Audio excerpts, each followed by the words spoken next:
Welcome to the office in a beautiful fall day in Perth, Australia. From Mexico to China, via Singapore, the Caribbean, and our special guest in San Francisco, you are watching the selling updates, Destopnews. But first, two major announcements on this 1st of April.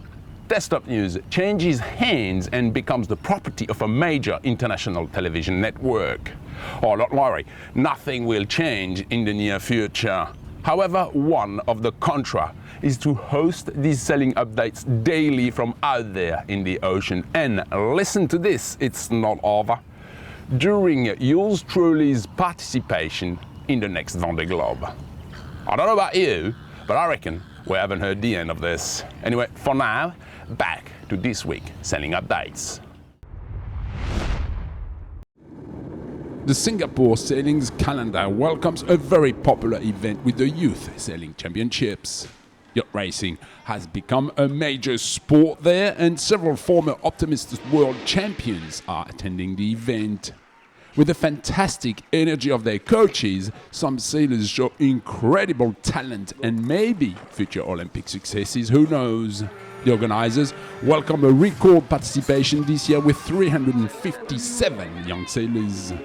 With a solid and more stable breezes for the medal races, the courses are set as close as possible to the shore. In Techno 293, Thailand achieves the top two results with Shen Bunyong and Phom Peng. In the Laser 4.7, Singaporean Bernie Chin wins the cup in front of his friend and compatriot Matthew Scott. In the 470s, Kimberlyn Lim and Savannah Sue are the undisputable winners. The huge fleet of Optimists is dominated by Malaysian's Muhammad Shah ahead of his sparring partner Muhammad Rosani. The trophy's presentation is held during a magnificent final party.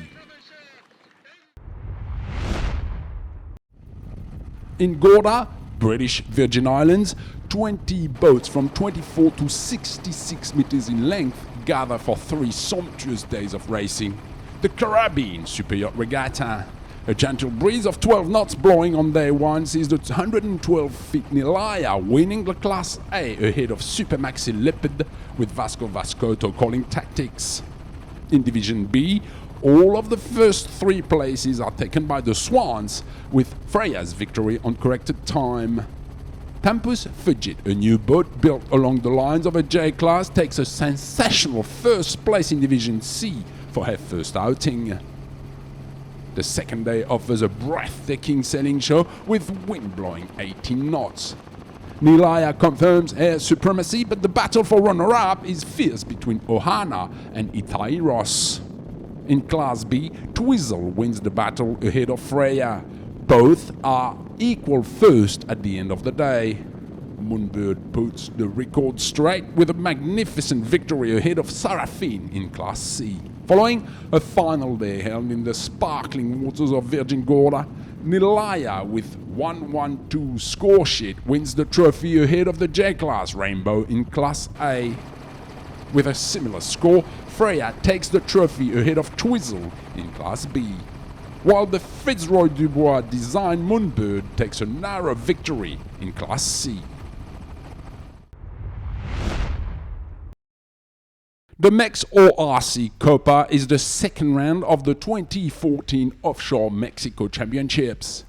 The event takes place in the state of Jalisco in the Bahia de Banderas on the Pacific coast.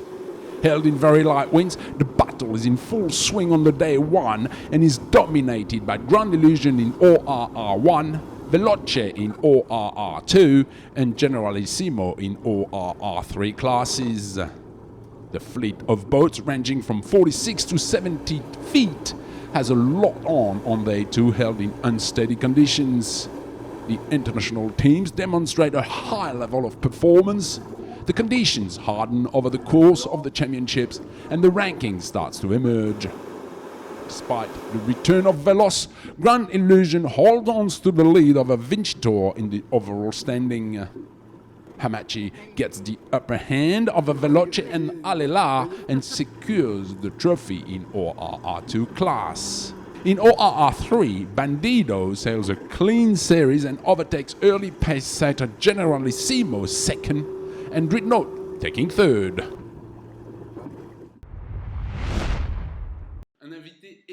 A special guest with me this evening, a real yachting's legend, a great sailor, Loïck Peyron, who will talk to us about his new adventures. Hi Loïck, where are you at the moment and what are you doing? I'm in Alameda, California, next to San Francisco. I was fortunate to spend a full year here with Team Artemis Racing. It's really a great place. So Loïck, you have been signed up by Artemis Racing for the 35th America's Cup? Indeed, I have, officially since a few days. We obviously talked about it for a few months. There are many reasons for it, but the first and foremost is that they have asked me, which is really nice. Therefore, Loïck, what exactly are you going to do with Artemis? As usual, a bit of everything. I like to do a bit of everything. I often say that my main specialty is to be a generalist. But more specifically, I'm the second helmsman. So I'll have to break Nathan Outrage's leg if I want to replace him from time to time. And you guys have already started sailing with the AC-45s?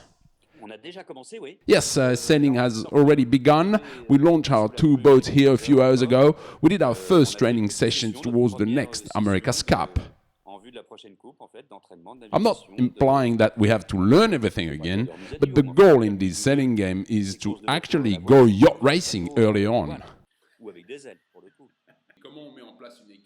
How do you set up a team when, in all honesty, there has been so little information, at least for the public? It must be hard. Well, hang on. Yes, it can be complex, but the difference between the general public and those who are a little bit more involved is obviously the level of information available. So it allows us to have sometimes fairly vague and sometimes quite precise ideas on what to expect. So we're not standing still waiting for the protocol to be released. On the contrary, we try to anticipate, and we fortunately have enough information. Which I'll keep for myself, of course. Yeah, okay, fair enough. It's the name of the game anyway. One design elements. Yeah, that's right. This is following a genuine request from the Australian, the Challenger of Records. There's less experience and a smaller budget there, so to be honest, one design could, for example, bring the boats closer together and reduce the cost, significantly actually. If tomorrow we were told that all wings will be identical and built in China, we won't need to bring in an army of engineers to design them. We will obviously follow this very carefully, but then there is something else with you, Loïck. You are Virtual Regatta's ambassador, and you have a project. Oh yeah, plenty of them. With my friend Philippe Guignet and all of the Virtual Regatta players, I would like to invite the community to discover something. Keeping in mind, this is just a project right now, and it shouldn't be taken for granted yet, but I'd like everyone to discover what is an AC-72, our old catamaran, those jet fighters we had here last time. And why not imagine, and that's the beauty of virtual sailing, we can dream of anything, go and cross an ocean. So not the Atlantic, because we do that every day, but why not the Pacific? Since we are here in San Francisco, I'd like to welcome everybody to virtually take off from Alameda with the AC-72 Artemis. I know, it's a silly project I have, but why not sail across the Pacific and pay a visit to the Challenger of Record? I think it would be nice, and we're trying to implement that. The challenge would be to do battle with Artemis Racing 72 for the Pacific Derby. Everybody is welcome. And we all go flat out and visit Hamilton Island. Not bad.